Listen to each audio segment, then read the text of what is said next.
السلام عليكم ورحمة الله وبركاته، ازيكم عاملين ايه؟ مسلسل آسر والحلقة ال24 واللي بدأت بإن عزت بيكلم جابر وبيقول له جبتلي عنوان رستم جمال الدين. فجابر قال له ده حاجة مستحيل، ده راجل أساطيره كتيرة جدا ومحدش عارف مكانه. فعزت قال له هو أنا أي حد ولا ايه؟ واللي بيشتغل معايا لازم يعرف يجيب لي أي معلومة أنا بطلبها منه. وبعد كده لما بيقفل معاه جابر بيبص للخال اللي هو رستم جمال الدين. لو وصلتوا هنا بقى ما تحرمونيش من اللايك والاشتراك وتفعيل زر الجرس عشان يوصلكوا كل جديد. نروح للراغب اللي بيركب مع عزت، وعزت أول ما بيشوفه بيقوله الابتسامة دي أنا عارفها كويس، اللي وراها بيخرب بيوت. قاله لا إطلاقا، دايما ظالمني، يلا عشان عندنا مصلحة جديدة واللي فيه طبع ما بيسيبوش. وراغب كان مفكر إن هو هيقدر يصطاد آسر بعد ما يضحك عليه بمفهوم الصحوبية. أما حياة فبتصحى بقى وبتفوق وبتقرر تخش الأوضة السرية وبتقفل عليها بالمفتاح، بس بتنسى تقفل باب البلكونة. وتفضل إن هي تدور ما بين الكتب وفي الإدراج لحد لما بتوصل للخزنة. بالفعل بتقدر تشيل الكتب وتوصل لها، وهنا بتجرب كذا باسورد لحد لما بتقدر للباسورد الصح وبتفتح الخزنة. بتلاقي فيها حبة دولارات وأجندة وكمان فيها هارد. طبعا الفضول بياخدها تعرف ايه اللي جواه. أما ناي فبتكون قاعدة مع غازي، وساعتها بتقوله أنا هقوم أمشي بقى. فبيقول لها ليه؟ قالت له فكرت ان انا لما هشوفك هيبقى عندي حاجة اقولها لك، بس بصراحة انا مش فاكراك اصلا ولا عندي اي حاجة اقولها لك. فبيقول لها مش فاكراني ازاي؟ مش فاكرة لما اختك حياة سابتنا ومشت وانا اللي اهتميت بيكي ودورنا عليها ولقيناها؟ فبتقوله لا مش فاكرة. قال لها وعديني ان انت تجيلي كل يوم وانا هحكي لك اللي حياة عمرها ما هتحكيهولك. حياة بتكون بتشوف الفيديو بتلاقي ابنها بيقول لها ماما، فعلى طول بتزعق له وتقول له انت شفت ايه؟ فيقول لها انا ما شفتش حاجة. فتقول له قول الصدق، انت شفت ايه يا جاد؟ وجاد هنا بيتخض وبيقول لها بجد ما شفتش حاجة، هو في ايه يا ماما؟ وهنا بتحس ان هي خوفته، فتبدأ ان هي تحضنه وتطمنه، وكمان بتعتذر له ان هي زعقت له. اما هو فبيبقى شاف فعلا. نروح بقى للأستاذة اللي بتلعب على الراغب، ومين اللي زقها؟ أيوة آسر، واللي بيقول لها النهاردة هتيجوا هنا وتقعدي على الترابيزة اللي جنب الشباك اللي هناك ده، ودي آخر مرة انتي هتشوفيني فيها. وبعد ما بيمشي على طول بتطلع الموبايل بتاعها وبتكلم راغب وبتقوله هستناك النهاردة الساعة 8، وبيقول لها عيوني يا عيوني. أما آسر فبيركب مع لارا وفيصل، اللي بتقوله لارا أنا عارفة البسطة دي كويس، وراها حوار. قال لها دلوقتي رايحين نشوف أصدقائنا إذا كانوا أوفياء أم لا. فاكرين بقى خالة حياة اللي كانت في أول المسلسل تعبانة وعندها كانسر، ربنا يشفيها يا رب ويشفي كل الناس يا رب. وحياة رايحة بقى بتطمن عليها، وساعتها بتقول لها في حاجة ناقصاكي؟ طلع حد يقدر ينقصني حاجة؟ انت كل يوم بتكلميني وعلى طول بتجيبي لي النواقص، وانا لو محتاجة اي حاجة على طول بطلبها منك. وهنا بيخافوا منك جدا وبيعملوا لي ألف حساب. وحياة بتقول لها ان هي لو تقدر تجي لها كل يوم عمرها ما تتأخر. هتلاقي يا بنتي هتيجي تعملي ايه؟ ما انت كل يوم اصلا بتكلميني، بس انت مالك يا حياة. أما عزت بقى واقف مع مين؟ مع راغب. وساعتها راغب بيقوله انت شايف قدامك ايه؟ قال له مش شايف حاجة. بس راغب يقول له انا شايف حاجات، وعشان كده انت معايا دايما يا عزت. هو عزت يقول له طب انا بقى دلوقتي انت معايا ليه؟ وساعتها بيقول له يعني بحتاجك ساعات. وعزت بيقول له انا شايف ان آسر مش كويس.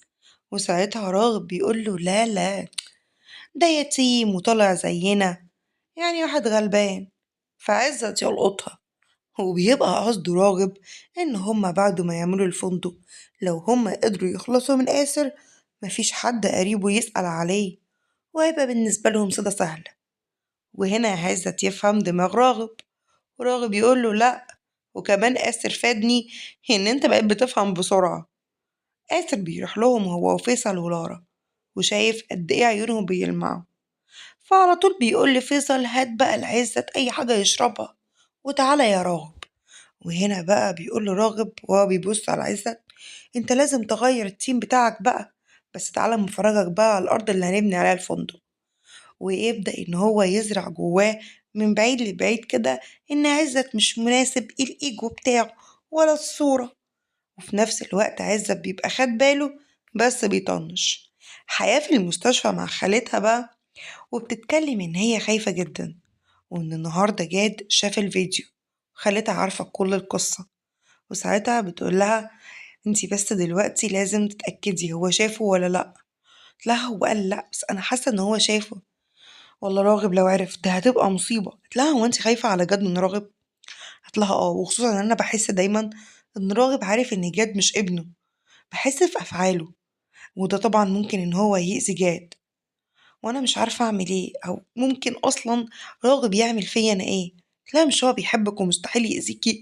قلت لها اه مستحيل يأذيني، هو بس ممكن يأذي ناي أو ممكن يأذي جاد عادي جدا. قلت لها مش معاكي فلوس يعني مقدرة تحوشيها من وراه؟ قالت لها إن المشكلة مش في الفلوس، المشكلة في حاجات تانية كتير جدا، وإن هي مش تقدر تهرب لا بجد ولا بحتى مناي، وإن هي لو حصل لها حاجة هما يعملوا إيه. راغب وآسر بيخلصوا اللفة بتاعتهم في الأرض، وآسر بيقوله إن شاء الله هيبقى مشروع عالمي، ويودعوا بعض. هو على طول بيطلع الموبايل ويتكلم حياة، واللي بتقوله إن هي في المستشفى، وبتكون الخالة نصحتها إن هي تقرب جاد من جده وجدته الحقيقيين بس من بعيد لبعيد، يعني ما تقولهمش إن ده حفيدكوا ولا تقوله هو الحقيقة، ولو الأيام حصل فيها حاجة ساعتها هما يعرفوا إن ده حفيدهم. هنا بقى بتقوله إن هي تاخد جات وتروح عند صديق ليهم قديم، وإن هي يعني قالت له إن هي طنط مريم جوزها بقى أنا راح أودي جاد يتعلم عنده النجارة، فيقول لها بس أنا جاي معاكم. أما بقى البنوتة بتخش تلاقي مين موجود؟ راغب، اللي بيقول لها سربرايز. قالت له هو احنا مش ميعادنا بالليل وحاجز الجيم كله عشاننا؟ لا أنا راجل مشهور ومعروف، يعني من الآخر كده محبش حد يشوفني أنا بعمل إيه. ويا ستي انتي تمنيتيني في سرك وأنا جيتلك، يلا تيجي نتسابق احنا الاتنين سوا. وبالفعل هي بتنبسط جدا وشكلها بتحب راغب عن جد. لو وصلتوا هنا بقى ما تحرمونيش من اللايك والاشتراك وتفعيل زر الجرس عشان يوصلكوا كل جديد.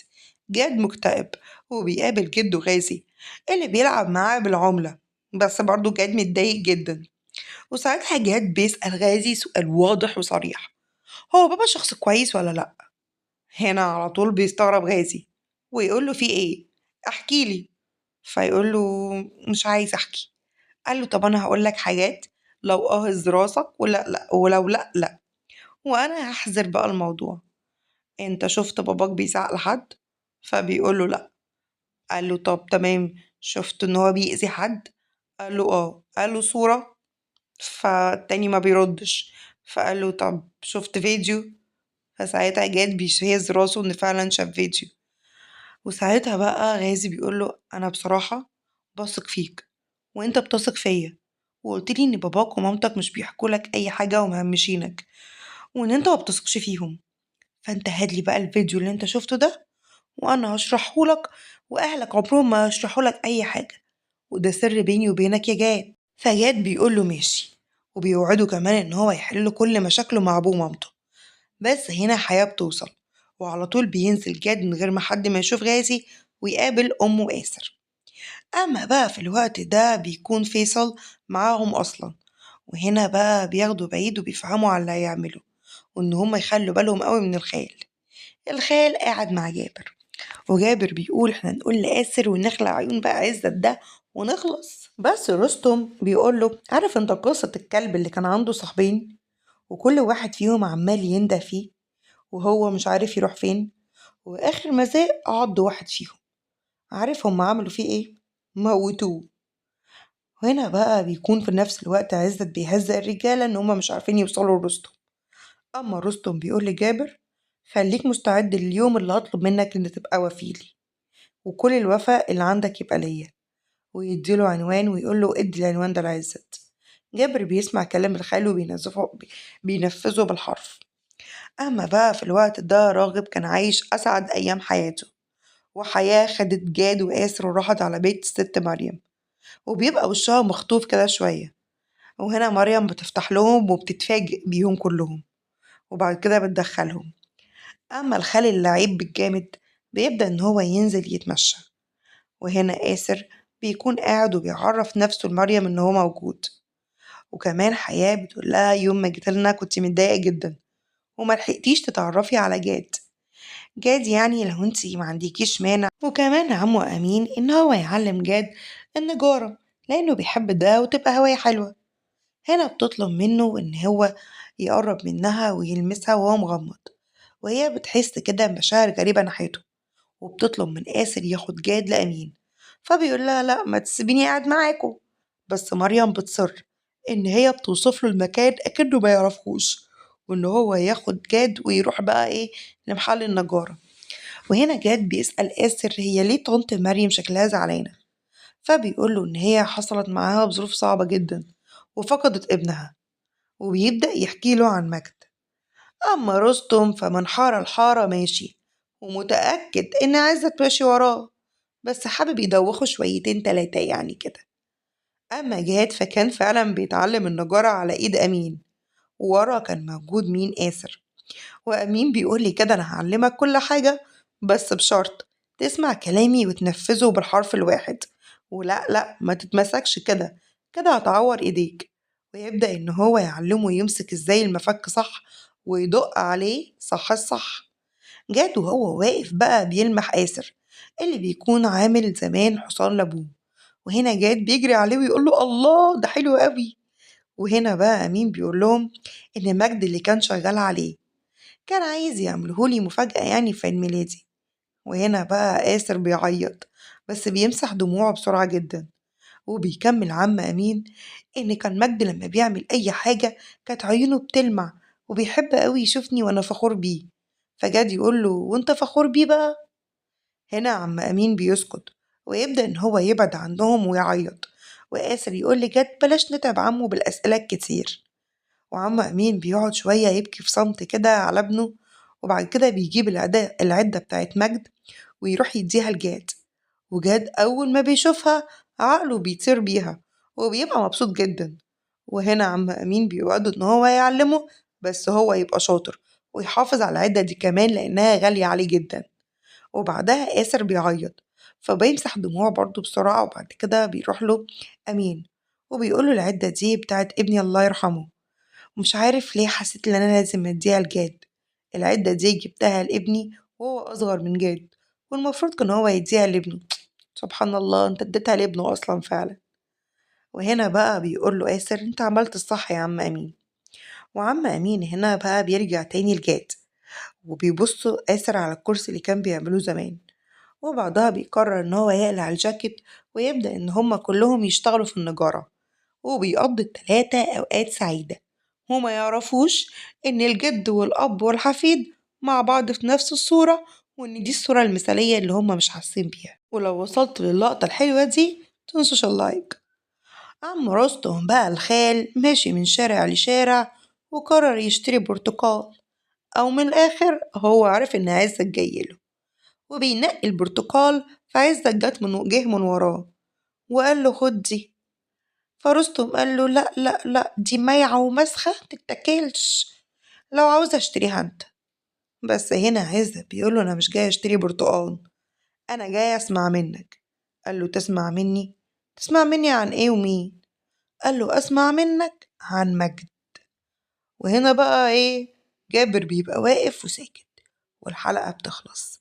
لو وصلتوا لهنا ما تحرمونيش من اللايك والاشتراك وتفعيل زر الجرس عشان يوصلكوا كل جديد. ولعيب يا خال، مع السلامة.